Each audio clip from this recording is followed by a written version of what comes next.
প্রিয় বন্ধুরা, আশা করি সকলেই ভালো আছেন। আপনাদের কাছে একটি ছোট্ট মেসেজ দিতে চাই। সেই মেসেজটা সবাই জন্য প্রয়োজন এবং সবার সচেতন হওয়ার দরকার আমি মনে করি।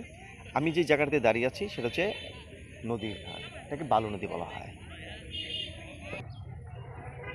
আপনারা নিশ্চয়ই দেখতে পাচ্ছেন যে আমার পিছন সাইডে ওই যে একটি ট্রলার যাচ্ছে। এই ট্রলারটাতে ইয়াং জেনারেশনের যত ছেলে আছে তারা আনন্দ ফুর্তি করছেন। এটা এই বয়সে করে থাকবে, এটা স্বাভাবিক।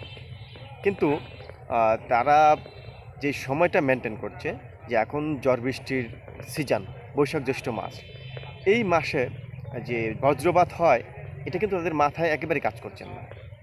কিন্তু তারা এই এনজয়ের জায়গাটা থেকে তারা অনেকটা দূরে সরে গেছেন। যেমন তারা যখন আনন্দ ফুর্তি করে তখন কিন্তু অনেক ধরনের অশ্লীল গান, অনেক যেটা বলা চলে একেবারে তাদের জন্য উপযুক্ত না।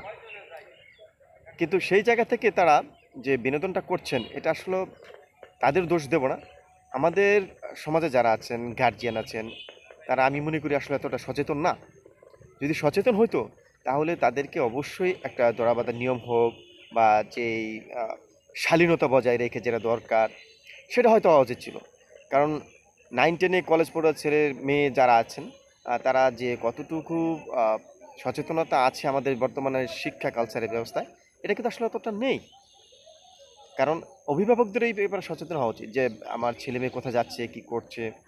তো এই জায়গাটা আমি বলবো, ছোট ছোট কচি কাঁচা যে ছেলেগুলো, তাদের কি একটা অবস্থা, তারা মানে কি করছে।